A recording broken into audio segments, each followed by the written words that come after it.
Hola a todos y todas, nosotros somos Daniela Martínez, Rafaela Quintana, Basil Mercier y Victoria Litte. Y hoy día les vamos a presentar nuestro proyecto Política Verídico Falacia, en el cual nos centraremos en analizar el proceso argumentativo y las falacias dentro del mismo. Además, tomaremos un programa de televisión como ejemplo para evidenciar ambas cosas. Hoy en día, los medios de comunicación afectan directamente el comportamiento de las personas, y que tratan de plasmar el cómo deberían comportarse, verse y o pensar por medio de la información que se entrega y la que no. Muchos podrían pensar que esta se puede ignorar o investigar por cuenta propia para crear una propia percepción del mundo, pero nadie está ajeno a consumir lo que los medios quieren. Gran parte de la desinformación ocurre debido a la irresponsabilidad de los periodistas, ya que muchos van a utilizar el amarillismo y la información falsa para vender mejor su producto, tomándole el empleado de distintas estrategias de distracción. Es por esto que el objetivo es criticar e investigar la información que nos entregan, para así analizarla y poder buscar un respaldo sobre ella. Al hacer esto, estaremos evidenciando la presencia o no de falacias argumentativas y por consecuencia la fidelidad de la información. Todo esto para ser capaces de argumentar de forma correcta y entender el proceso comunicativo. Así podremos involucrarnos en la sociedad y participar activamente de ella. En este informe estaremos discutiendo e investigando sobre un programa de televisión chileno llamado Tolerancia Cero, el cual se centra en el debate político y entrevistas a distintas figuras, principalmente de la política chilena. Es un buen programa a analizar, ya que no solo incluye el discurso político, también es dinámico y fácil de entender.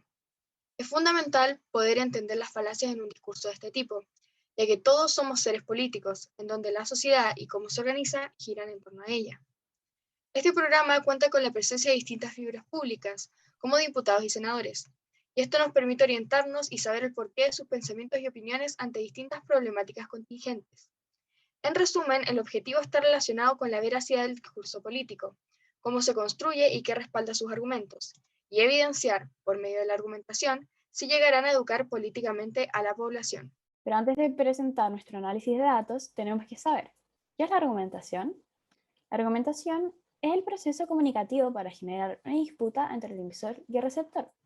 Esta tiene el fin de persuadir al receptor sobre el punto de vista presentado sobre el asunto para convencerlo de veracidad o falsedad que presenta el argumento, dando razones. En un texto argumentativo se presenta una opinión u opiniones que deben ser rechazadas o defendidas con argumentos, los cuales deben ser reforzados de forma lógica en una determinada conclusión o tesis. Existen varios tipos de argumentos. Número 1. Analogía. Se compara o se establece una relación de semejanza entre dos situaciones, ideas, cosas, etc. Se buscan elementos en común y se deduce que lo que es válido para un caso también lo es para el otro. Número 2. Autoridad. Es cuando se cita o recurre a un especialista, un experto, científico, etc. para apoyar su tesis. Número 3. Cantidad. Se menciona que la cantidad o lo que la mayoría cree, dice, hace o piensa para defender su postura. Número 4. Causa. Se demuestra una relación de causa-efecto entre los hechos o ideas planteadas. Número 5. Conocimiento. Se fundamenta la tesis recomendando el sentido común o ideas que todo el mundo ha escuchado en relación al conocimiento que se tiene de la realidad. Número 6. Creencias. Para apoyar o rechazar una tesis o idea, se pueden implementar las creencias de tipo religioso, moral, ideológico, filosófico, etc. Estadístico o de datos. Esta consiste en argumentar basándose en pruebas confiables como datos, estudios o cifras. Número 8. Experiencia personal. Se basa en argumentar usando lo vivido por uno por encima de otros criterios o argumentos. Número 9. Existencial. Se valora lo que es real, auténtico, verdadero y posible sobre lo que es falso, inexistente o imposible. Número 10. Generalización. A partir de varios casos similares se obtiene una tesis común, que es aplicada a un caso del mismo tipo. Número 11. Hechos. La argumentación se puede basar en hechos reales y probados. ¿Qué sucede cuando no argumentamos de manera correcta? Cuando argumentamos de manera incorrecta, utilizando los recursos inadecuados y de fuentes no confiables, le quitamos credibilidad a nuestra tesis, por lo que pierde validez, ya que esta es la base de toda conclusión, opinión o teoría. Cuando mentimos en un argumento y logramos convencer al interlocutor, generamos que esta persona deje de creer que lo que estaba pensando anteriormente estaba en lo correcto, sino comienza a creer que la tesis que se le dijo está en lo verdadero, pero por razones incorrectas, por lo tanto generando desinformación. Las falacias. Cuando argumentamos verbal o textualmente, estamos intentando convencer a un individuo o persona de algo. Para esto se usan razones, argumentos, las cuales pueden ser falsas o erróneas, aunque a simple vista parecen correctos. También se consideran falacias a los enunciados que introducen conclusiones erróneas. Para poder mencionar y explicar los distintos tipos de falacias que existen, nos basamos en el texto Guía de Contenido Falacias Argumentativas, ya que este nos explica a través de los ejemplos y definiciones de cada punto, dejando en claro cada aspecto a ver. Los tipos de falacias. Tipos de falacias. Está la generalización apresurada, la cual a través de la poca entrega de datos se crea una conclusión rápida y poco seria. También se encuentra la causa fatal, la cual entrega una causa que no provoca efecto del que habla. También existe la falsa analogía, la cual se usa para una comparación engañosa que no es complementaria a la tesis. También está la razón irrelevante, la cual entrega un argumento sin relación al tema. También existe el ataque indirecto, el cual no se critica la tesis dicha por el adversario, sino que se critica directamente a la persona. También existe el ataque indirecto, el cual no se ataca a la persona, sino que a la situación al hacerse notar o creer a la audiencia que el argumento, el cual está presentando el adversario, lo hace por conveniencia y no por convencimiento. También está envenenar el pozo. En esta ocasión se pone en cuestión la argumentación del oponente al generar dudas sobre el auditor. También está apelar a la popularidad, la cual se valida un punto de vista ya que la mayoría lo considera correcto. También existe apelar a las élites, el cual se valida un punto de vista solo porque una minoría lo consideraba correcto. También se puede apelar a misericordia, la cual se valida un punto de vista solo porque el que lo está diciendo se encuentra en una situación personal difícil.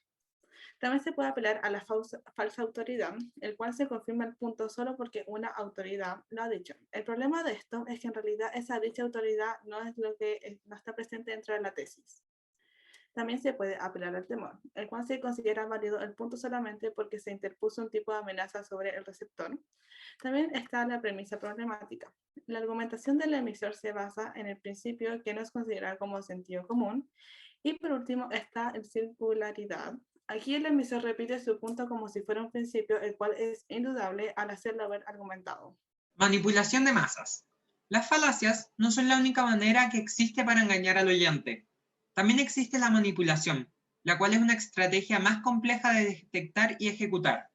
Existen distintos tipos de manipulación dentro de los medios de comunicación. 1. Estrategia de distracción. Consiste en desviar la atención del público de los problemas importantes a través de la técnica de inundación, que intenta ahogar al receptor con datos de poca relevancia. 2. Crear problemas y después ofrecer soluciones. Se crea un problema para causar una reacción en el público, a fin de que éste sea el mandante de las medidas que se desean aceptar. 3. La estrategia de la gradualidad. Para hacer que se acepte una medida inaceptable, esta se aplica gradualmente. 4. La estrategia de diferir. Esta presenta una situación de forma dolorosa y necesaria, obteniendo la aceptación pública para una aplicación futura. 5. Dirigirse al público como criaturas de poca edad. La mayoría de la publicidad dirigida al gran público utiliza un discurso con una entonación particularmente infantil, como si el espectador fuese una criatura de poca edad o con deficiencia mental. 6. Utilizar el aspecto emocional mucho más que la reflexión. Es una técnica clásica para causar un cortocircuito en el análisis racional y finalmente al sentido crítico de los individuos. 7. Mantener al público en la ignorancia y la mediocridad. Hacer que el público sea incapaz de comprender las tecnologías y los métodos utilizados para su control y su esclavitud. 8. Estimular al público a ser complaciente con la mediocridad. Promover al público a creer que es moda el hecho de ser estúpido, vulgar e inculto. 9. Reforzar la autoculpabilidad. Hacer creer al individuo que solamente él es el culpable de su propia desgracia, por causa de la insuficiencia de su inteligencia, capacidades o sus esfuerzos. 10. Conocer a los individuos mejor de lo que ellos mismos se conocen. Gracias a la biología, la neurobiología y la psicología aplicada, el sistema ha disfrutado un conocimiento avanzado del ser humano, tanto de forma física como psicológica. Este ha conseguido conocer mejor al individuo común de lo que él se conoce a sí mismo. Comunicación de masas.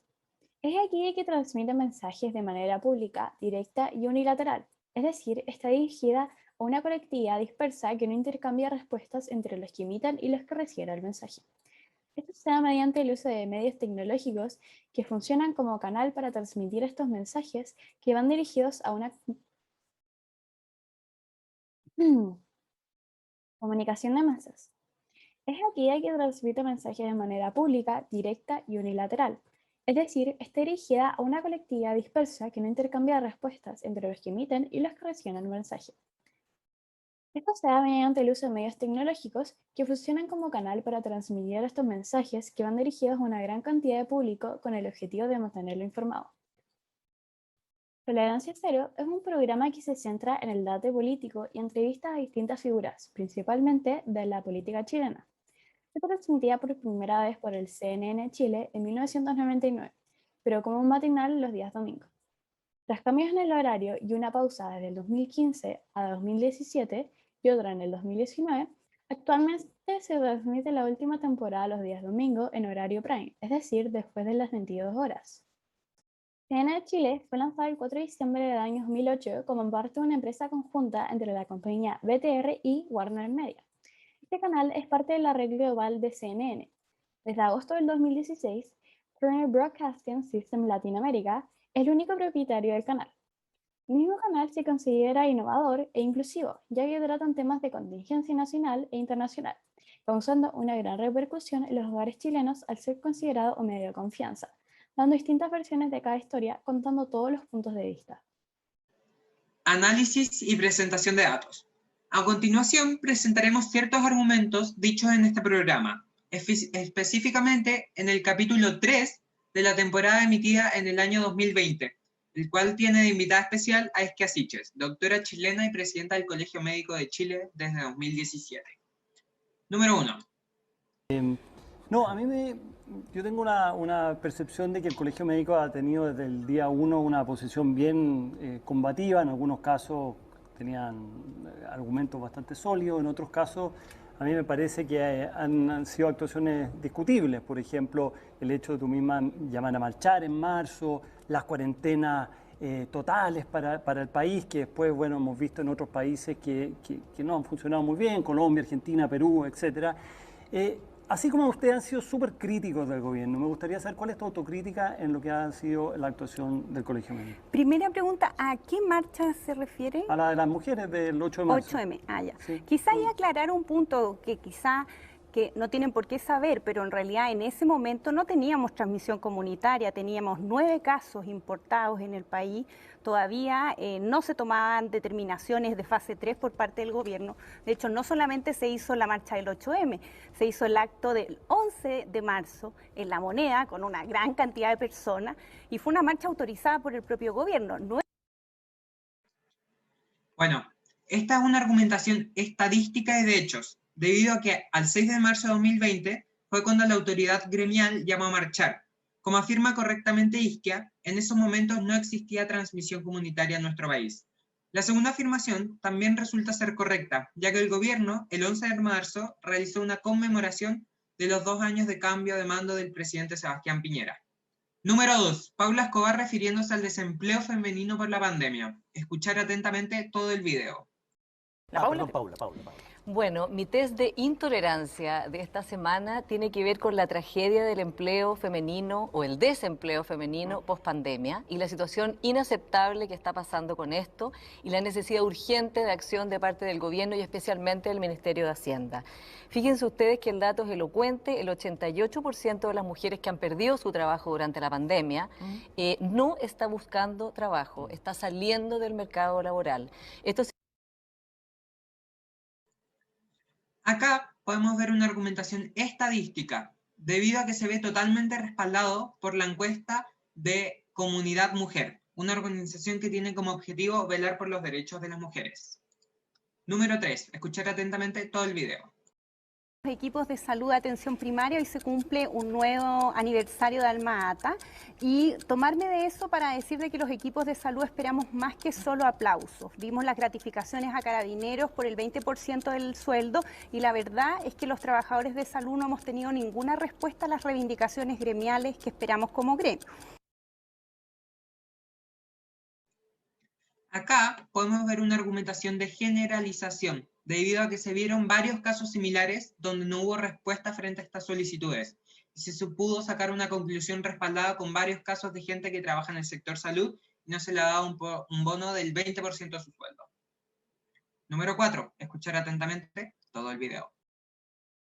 Y en la derecha, yo no sé si vieron la encuesta Criterio, que es muy interesante, el 64% cree que el presidente Piñera va a votar rechazo, este gobierno está asociado completamente al rechazo, sí. Y el descalabro de esto va a ser tan grande porque el 85% de las personas dice que no votaría por un candidato que votó rechazo.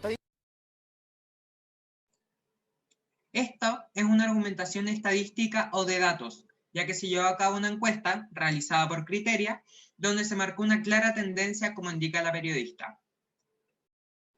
Número 5. Escuchar atentamente todo el video a partir del segundo 16. Actualizar de que no podemos vivir segregados porque llega una pandemia y estamos todos en el mismo buque. Si se muere el pobre que vive en La Pintana, bueno, también nos afecta, gatilla un brote, crea impacto sanitario y muestra pésimos indicadores de nuestro país. Pero debería ser un derecho social consagrado en la Constitución, te lo pregunto porque de todas maneras en general los países que tienen mejor salud no lo tienen en la Constitución. Pero lo tienen Alemania, en leyes, Suiza, sí. Yo creo que más allá si dice o no en la Constitución, este es el ejercicio donde la ciudadanía y nuestros constituyentes van a conversar de lo que quieren materializar el día de mañana en las leyes. Acá está presente una argumentación de analogía, debido a que la mayoría de las encuestas indicaban una tendencia aplastante del apruebo por sobre el rechazo, a lo que ella realizó una analogía y relacionó esto con la futura y posible convención constituyente y la discusión del tema salud en esta. Ahora vamos a hacer una reflexión de todos los datos que hemos dicho. Los medios tienen el deber de aportar información de manera objetiva para que de esta manera las personas puedan formar su propia opinión al respecto y se puedan informar adecuadamente teniendo en consideración que en algunos casos, para muchas personas, el único medio informativo que poseen es su televisión. Este programa logra mantener una línea muy baja de falacias y en este episodio específicamente se puede analizar que todas en las que caen los periodistas y la invitada son en detalle menores, los cuales no alteran la tesis del emisor y solo son puntos aislados e irrelevantes. A la hora de entregar la información más importante, todo está respaldado por encuestas y estudios. En este episodio pudimos apreciar la nula existencia de las estrategias de manipulación de Noam Chomsky, debido a que se trataron temas contingentes ocurridos en Chile en esos meses, y todo fue respaldado por fuentes creíbles. Esto nos da buenos indicios del programa, ya que se le puede atribuir una mayor credibilidad y podemos confirmar los datos por medio de los respaldos que estos personajes dicen tener. Es importante actuar responsablemente y es deber de cada ciudadano informarse y no ser material de la manipulación. Informarse es vital para dejar de ser ignorantes y así poder crear una opinión propia y crítica. Este programa nos entrega información de forma responsable y por consecuencia nos ayuda a entender el proceso argumentativo. Conclusión. La argumentación es una parte fundamental del proceso comunicativo, ya que nos ayuda a analizar y tener una versión crítica de la información que se nos entrega. Asimismo, podemos hacer una autocrítica y reflexión de la información que ya conocemos y queremos comunicar por medio de los argumentos de quien nos habla o transmite una idea. Este proceso nos guiará para tener un discurso verídico y creíble, enseñándonos la importancia de tener bases y garantías de cada cosa que se dice para no llevar al interlocutor a la desinformación y para no caer en falacias argumentativas. Hay distintos tipos de argumentación, por lo que se puede establecer una tesis respaldada de diferentes formas, teniendo más libertades y maneras de llevar este procedimiento. Es importante tener claros los distintos tipos de argumentación para identificar fácilmente si se trata o no de una falacia, a qué están apelando y, si es necesario, cómo refutar con bases y garantías esa tesis. Una argumentación fácilmente puede caer en una falacia, es decir, un argumento que parece ser válido, pero en realidad no lo es. Esto ocurre cuando una persona no está preparada para argumentar, sin tener bases ni garantías fiables, lo cual lleva a la desinformación y le quita validez a lo que esta persona diga. Al igual que en la argumentación, hay distintos tipos de falacias, las cuales van a apelar a ciertos supuestos argumentos a conveniencia del individuo, los que muchas veces parecen creíbles, cuando en realidad apelan a falsedades que se respaldan con fuentes no confiables o simplemente no hay bases ni garantías que respalden estos hechos. Gracias al análisis hecho previamente, podemos concluir que el programa Tolerancia Cero busca informar de la mejor forma al público y que los personajes apelarán en su mayoría a hechos y argumentos a través de bases y garantías confiables. Es decir, tienen un buen manejo de la información que entregan. Con esto podemos saber la importancia de la veracidad del discurso político y lo fácil que sería refutar sus argumentos si no hablaran de estudios específicos y no hubiera una preparación adecuada. Por consecuencia, el público de este programa se verá poco y nada afectado por las estrategias de distracción postuladas por Chomsky, lo cual es positivo y da un paso a educar políticamente a la población y cómo utilizar un recurso de la argumentación de forma correcta.